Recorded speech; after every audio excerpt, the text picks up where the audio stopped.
నిన్న చెప్పుకుంటున్న విషయాన్ని మనము కొనసాగిద్దాము. ఇతరులకు ఎప్పుడు సాయం చేయాలి, ఎప్పుడు అవసరం లేదో తెలుసుకోవడం చాలా ముఖ్యం. ఎదుటివారి యొక్క ఉన్నత స్థితికి అంటే ఇది నేను స్పిరిచువల్‌గా మాట్లాడుతున్నాను. ఆ ఉన్నత స్థితికి మనము మనము అవుతూ వారిని శక్తివంతులను చేస్తూ సలహా ఇస్తూ వారిని యొక్క ఎదుగుదలకు ఉపయోగపడాలని చెప్పాను గదా! అయితే ఆ సహాయం కూడా ఇతరులకి ఎప్పుడు చేయాలి, ఎలాంటి సమయంలో చేయాలి అనే విషయం చాలా ఇంపార్టెంట్ అట. ఇక్కడ చెప్తున్నారు. ఇతరుల చైతన్యాన్ని ఉన్నత స్థితికి మార్చాలంటే మనకు కొంత శక్తి అవసరమవుతుంది. అంతే కదా! ఆ మార్పు రావడానికి ఎంత శక్తి అవసరమవుతుంది అన్నది ముందు మనం నేర్చుకోవాలి, చూసుకోవాలి. అవతల వ్యక్తి యొక్క చైతన్యంలో మార్పు రావాలని మనం కోరుకుంటున్నప్పుడు మనం మన శక్తిని వాడాలి. అసలు అది ఏ స్థితిలో ఉన్నాడో ఆ వ్యక్తి, ఆ వ్యక్తిని ఆ స్థితి నుంచి మరొక స్థితికి మార్చాలంటే నీకెంత శక్తి అవసరమవుతుందనేది ముందుగా అంచనా వేసుకోవాలి. కొంతమందికి కొన్ని మాటలను సలహాలాగా ఇస్తే సరిపోతుంది. అతను లేక ఆమె మార్పు తెచ్చుకొని సమస్యలను తీర్చేసుకుంటారు. చూడండి. కొంతమందికి మనం కూడా ఫీల్ అవుతూ ఉంటాం. కొంతమంది మన డైరెక్షన్‌లోనే ఉంటారు వాళ్ళు. అటువంటి వాళ్ళకి ఎక్కువ కష్టపడక్కర్లా. సలహాలు ఇస్తూ ఉంటే వారు ఆ సలహాను పుచ్చుకొని చెప్పినట్టు చేస్తూ ఉంటారు. అప్పుడేం జరుగుతుంది? అప్పుడు మీకు కూడా మంచిగా ఫీల్ అవుతూ ఎక్స్‌చేంజ్ ద్వారా శక్తివంతం అవుతూ ఉంటారు. వాళ్ళవుతారు, మనము అవుతాం. కొంతమంది స్నేహితులను మార్చడానికి ఎంతో ఎక్కువ శక్తిని వినియోగించాల్సి వస్తుంది. కానీ అంతా వినియోగించినా వారి సమస్యలు ఏమీ తీరవు. మీరే ఆవిరైపోయినట్లుగా అలసిపోతారు. మీరంత శక్తి వినియోగించినా వారి జీవితాలలో ఏ మార్పు రాదు. మీరు సరియైన సమయంలో సహాయం చేసి దానికి కారణం ఏమిటి ఉంటుంది? ఎంత శక్తి వినియోగించినా ఆఖరికి మనం ఆరిపోయినా కూడా వాళ్ళలో ఏ మార్పు రాదట. దానికి ఏంటి కారణం అయ్యి ఉంటుందో ఈయన చెప్తున్నారు. ఏం చెప్తున్నారు? ఒకటి అది మీరు వాళ్ళకి చెయ్యాల్సిన సమయంలో చేసి ఉండకపోవచ్చు సహాయము. లేక ఆ వ్యక్తి ఎదుగుదలకు అనుమతించకపోవచ్చు. ఇప్పుడు అంతే కదా! మనం ఎంత చేస్తున్నా అవతల వాళ్ళు ఆ ఎదుగుదలను వాళ్ళు యాక్సెప్ట్ చేయాలి గదా! యాక్సెప్ట్ చేసుకోవాలి వాళ్ళు. వాళ్ళు చెయ్యకపోయినా, లేపోతే వాళ్ళ ఎదుగుదలకు వారు అనుమతించకపోయినా, నమ్మకం లేకపోవడము, లేకపోతే ఇలాంటి ఎన్నో ఉంటాయి కదా! అవతల వాళ్ళకు. అలాంటప్పుడు మనం ఎంత శక్తి వినియోగిస్తున్నా కూడా వాళ్ళలో ఏ మార్పు రాదట. అప్పుడు మీరు తక్కువ ఫలితానికి ఎక్కువ శక్తిని వినియోగించిన వారైపోతారు. మీరు మీ శక్తిని ఉపయోగించి, మీరు ఆ మార్పును హ్యాండిల్ చేయగలరా? లేదా? అనేది అందుకే తెలుసుకోవాలి. మీరు ఎంత శక్తిని సహాయంగా ఉపయోగించినా, వారు ఏమాత్రం ఆధ్యాత్మికంగా ఎదగరు. లేక అప్పుడేం జరుగుతుంది? మనము వాళ్ళని బరువుగా ఫీల్ అవుతూ ఉంటామట. అంతే కదా! అటువంటప్పుడు ఆ బరువులను దించుకుంటున్నట్లుగా ఊహించండి అని చెప్తున్నారు.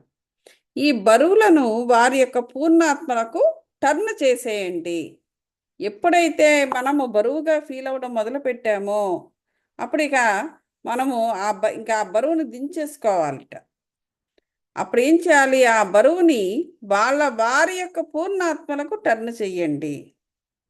వారి ఎదుగుదలకు సహాయం చేయమని వారి పూర్ణాత్మలకు చెప్పండి. మేమంతా ట్రై చేసాము. ఇంకా మా వల్ల అయ్యే పని కాదు. ఇదిగో వీళ్ళని మీకు చెప్ మీ మీ వాళ్ళ పూర్ణాత్మలు వాళ్ళ గైడ్స్ ఉంటారు కదా! వాళ్ళే కదా గైడ్స్. వాళ్ళకి టర్న్ చేసేసి, ఇక నుంచి మీరు ఏం చేయాలో చెయ్యండి అనేసి వాళ్ళకి చెప్పేయాలట. చెప్పేసి మనం అక్కడ దించేసుకోవాలట బరువుని. వారి ఎదుగుదలకు సహాయం చేయమని కాంతిని పంపి వారి జీవితానికి సంబంధించి మీకేమి బాధ్యత లేదని వదిలేయండి. అది. కాంతిని పంపి వారి జీవితానికి సంబంధించిన విషయాలతో ఇక మాకే సంబంధం లేదని వదిలేయాలట. మీలో కొంతమంది ఇతరుల అనవసరమైన బరువును మోస్తూ షోల్డర్ పెయిన్స్, బ్యాక్ పెయిన్స్ తెచ్చుకుంటుంటారు. కాబట్టి ఆ వాటిని కూడా విడుదల చేయండి. ఏది షోల్డర్స్ని, బ్యాక్ పెయిన్స్ని, బ్యాక్ని, నడుములను, వాటిని వెంటనే విడుదల చేయండి అని చెప్పేసి చెబుతున్నారు. ఇతరుల సమస్యలను మీరు మోస్తూ ఉంటే వారి ఎదుగుదలలో వారు నెమ్మదిగానే ఉంటారు. ఇది వారిని సరిగ్గా ఎదగనీయకుండా చేయటమే అవుతుంది. మీ సహాయాన్ని తీసుకొని ఇతరులు ఎదుగుతూ ఉంటే అప్పుడు వారి సమస్యలకు మీరు బరువుగా ఫీల్ అవ్వరు. అది సో వాళ్ళ సమస్యలను మోస్తూ ఉంటే స్పిరిచువల్గా వారి ఎదుగుదలలో వారు నెమ్మదిగా అయిపోతారట. ఎందుకంటే వారి సమస్యలను వాళ్ళు అనుభవించాలి. అనుభవించినప్పుడే వాళ్ళకి త్వరగా జ్ఞానం అనేది వస్తూ వాళ్ళు ఎదగడం అనేది జరుగుతూ ఉంటుంది.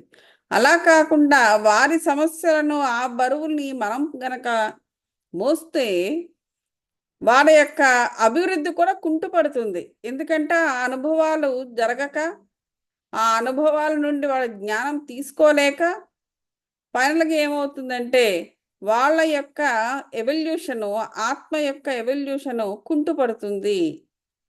అది అది అలాగ మనము వాళ్ళని ఎదగనీయకుండా చేయకూడదు అనేసి చెబుతున్నారు. ఒక ఆమె స్నేహితురాలు ఎల్లప్పుడూ బాధల్లోనే ఉంటున్నది. ఒక ఆమె యొక్క స్నేహితురాలట. ఆమె స్నేహితురాలికి సంతోషం కలిగించిన బంధాలే ఎదురయ్యాయి. ఇష్టమైన ఉద్యోగాన్ని సంపాదించలేకపోయింది. ఎవరు? స్నేహితురాల యొక్క ప్రాబ్లమ్స్. నెలల తరబడి ఆమె తన స్నేహితురాలకి కౌన్సిలింగ్ చేసిందంట. ఆవిడకి ఆమెకు మంచి ఉద్యోగం చూసి పెట్టడం కోసం తాను ప్రయత్నాలు చేసింది. ఏమీ మార్పు లేదు. బంధుత్వాలు బాగోలేదు. మరి మంచి ఉద్యోగము దొరకలేదు. ఎవరికి? స్నేహితురాలకి. ఈ విషయంలో ఆమె తన స్నేహం కోసం చాలా అలసిపోయిందంట ఆవిడ. ఆవిడ జీవితంలో వెలిగించాలి, దీపం పెట్టాలని ట్రై చేసి చేసి చేసి ఈవిడ దీపం ఆరిపోయేటట్టుగా అయిపోయిందంట. తన స్నేహితుడి సమస్యలు, బాధలు తనవిగా అప్పుడు ఎందుకు ఇలా జరిగింది? తాను ఎందుకు ఇంత బాధపడుతోంది? బరువు అయిపోతుంది జీవితం అని తను అప్పుడు ఆలోచిస్తే ఆ స్నేహితురాల యొక్క సమస్యలు, బాధలు తనవిగా భావించుకుంటుందంట ఆవిడ. అంటే ఏ లెవెల్కి తీసుకెళ్ళిపోయిందంటే ఆత్మ ఏ లెవెల్కి తీసుకెళ్ళిపోయింది స్నేహితురాల యొక్క కష్టాలు, నష్టాలు, బాధ్యతలు, సమస్యలన్నిటినీ కూడాను. కాసేపటికి నుంచి ఏమైందంటే వీడేవాడు అవుతాడన్నట్టుగా ఆ సమస్యలన్నీ కూడా తనవిగా భావించడం మొదలుపెట్టిందంట. అందువల్ల ఆ ప్రాబ్లమ్స్ అన్ని ఈవిడ ఫేస్ చేయడం మొదలుపెట్టింది. ఆమె మానసికంగా తన భుజాలకు ఎత్తుకున్న సమస్యలను అప్పుడు అర్థం చేసుకొని ఆ సలహాలను అప్పుడు అర్థం చేసుకొని తనిచ్చే సలహాలు, లేకపోతే తన పంపిస్తున్న కాంతి, తన ప్రసాదిస్తున్న ఆ మార్పు యొక్క ఇది తన స్నేహితులను ఏమాత్రం వినియోగించట్లేదంట. ఆవిడ అలాగే అని అంటోంది కానీ ఆవిడే యాక్సెప్ట్ చేయటం లేదు. అందువల్ల ఏ మార్పు లేదు ఆ స్నేహితురాల యొక్క జీవితంలో. పైగా ఆ స్నేహితురాల యొక్క సమస్యలు, కష్టాలు, కన్నీళ్ళన్నీ కూడా పాపం ఈవిడికి వచ్చేస్తుంది అనమాట. స్నేహితురాలు ఏమాత్రం కూడా తన సలహాలను తీసుకోవటం లేదన్నప్పుడు అర్థం చేసుకుంది. అర్థం చేసుకుని మానసికంగా తన భుజాలకు ఎత్తుకున్న సమస్యలన్నింటినీ దించేసుకుందట ఆవిడ యొక్క ఇదిని. తన స్నేహితుడికి కాంతిని పంపి ఇక ఆమె సమస్యలను తాను తీర్చలేనని, ఆమెను ఇప్పటికే తను ఇష్టపడుతున్నానని చెప్పింది. దీని తర్వాత కొద్ది కాలానికి ఆమెతో కలిసి సంతోషంగా జీవించే మరో స్నేహితురాలు దొరికింది. ఆ పాత స్నేహితురాలకి ఇంకొక వ్యక్తి స్నేహితుడయ్యాడు. అయినా ఆమె జీవితంలో ఎటువంటి అభివృద్ధిని కూడా సాధించలేదు. ఇక్కడ ఏమంటున్నారంటే మొత్తానికి ఆవిడ సమస్యల్ని మానసికంగా దించేసుకుంది. ఒకసారి ఆమె ఏమీ యాక్సెస్ చేయటం లేదు. తనిచ్చిన శక్తిని కానీ, కాంతిని కానీ, సలహాలను కానీ పాటించట్లేదని ఒకసారి రియలైజ్ అయిన తర్వాత స్నేహితురాలని వదిలించుకోవాలి కదా. ఆ వదిలించుకునే ప్రయత్నాలు మొదలుపెట్టేసి ముందు మానసికంగా బరువును దించుకుంది. కొద్ది కాలానికి ఏమైందంటే ఈమెకి మరో స్నేహితురాలతో పరిచయం అయింది. ఆమెకి కూడా ఇంకొక స్నేహితుడు దొరికాడు. అయినా సరే అప్పటికి కూడా ఆవిడ యొక్క పరిస్థితి అలాగే ఉందట. మన లోకంలో ఇతరులకు సేవ చేయడం అనేది గొప్ప గౌరవాన్ని ఇస్తుంది. తమను తాము గమనించుకుంటూ ఆధ్యాత్మికంగా ఎదిగిన వారే దీనిని చేయగలుగుతారు. ఎంత శక్తిని ఉపయోగించి ఎంత మార్పును తీసుకురాగలిగారనే దానిపైన ఆధారపడి ఒక వ్యక్తి యొక్క పరిపూర్ణ సామర్థ్యము రుజువు చేయబడుతుంది. చూసారా? ఇది మనం చూసుకోవాలి. మీ చైతన్యం పెరిగిన కొద్దీ మీలోని శక్తిని ఉపయోగించి బయట శక్తిని మార్చగలుగుతారు. మనం బయట శక్తే కదా ఆవిడ స్నేహితురాలు, ఆ శక్తిని మార్చలేకపోయింది ఈవిడ. ఎందుకు మార్చలేకపోయింది? ఆ శక్తిని మార్చగలిగేంత శక్తి ఈవిడికి లేదు. అంత చైతన్యము ఈవిడికి లేదు. మీరు ఉపయోగించే శక్తి, మార్చబడే శక్తి సమానంగా ఉంటాయి ఎప్పుడు కూడా.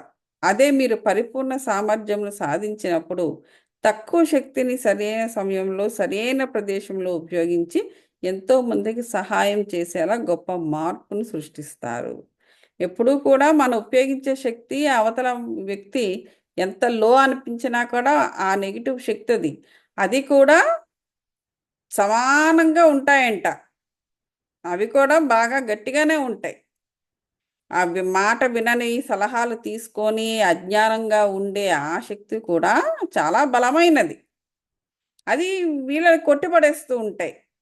అవి ఇలా కొట్టిపడేయకుండా ఉండాలంటే వీళ్ళ చైతన్యం ఇంకా ఎక్కువగా ఉండాలన్నమాట. అప్పుడే సాధ్యమవుతుంది అని చెప్తున్నారు. అదే మీరు పరిపూర్ణ సామర్థ్యం సాధించినప్పుడు తక్కువ శక్తిని సరైన సమయంలో సరైన ప్రదేశంలో ఉపయోగించి ఎంతో మందికి సహాయం చేసేలా గొప్ప మార్పును తీసుకొస్తారు. అది అది ఈరోజు మనం నేర్చుకున్నది. కాబట్టి మన ఇతరులకు సహాయం చేయాలి స్పిరిచువల్గా అనుకున్నా కూడా మనకు ఎంత శక్తి ఉంది అది ఆను చూసుకొని చేయవలసిన పరిస్థితి ఉందన్నమాట. ఏదో చేయగలము, ఆధ్యాత్మిక సేవ చేసేయాలన్నట్టుగా ఇది చేసేది కాదు. మనకంత చైతన్యము అంటే అవతల వాడి యొక్క అజ్ఞానము లేదా అవతల వాళ్ళ యొక్క అది ఎనర్జీ అవని మార్పును తీసుకురావాలి అంటే మనకు ఎంతో అవతల వ్యక్తి కన్నా ఎన్నో రెట్లు మనకు చైతన్యాన్ని కలిగి ఉండాలి. ఉండే కొంచెం చైతన్యంతో మనం అటువంటి మార్పులను తీసుకురాలేము, అవి కొట్టిపడేస్తాయని చెప్పేసి ఇక్కడ చెబుతున్నారు. సో అది మాస్టర్స్, ఈరోజు మనం ఇక్కడ ఆపుదాము. మళ్ళీ మనము రేపు కుదరదు, ఆదివారము శనివారము ఆదివారము కుదరదు, మళ్ళీ మనం సోమవారము కలుద్దాం. సోమవారము అంటే ఇండియా వాళ్ళకి మంగళవారం పొద్దున్న అవుతుంది, అమెరికా వాళ్ళకి సోమవారం సాయంత్రం అవుతుంది. నిన్ను గ్రూప్లో కూడా పెడతాను. Thank you so much masters.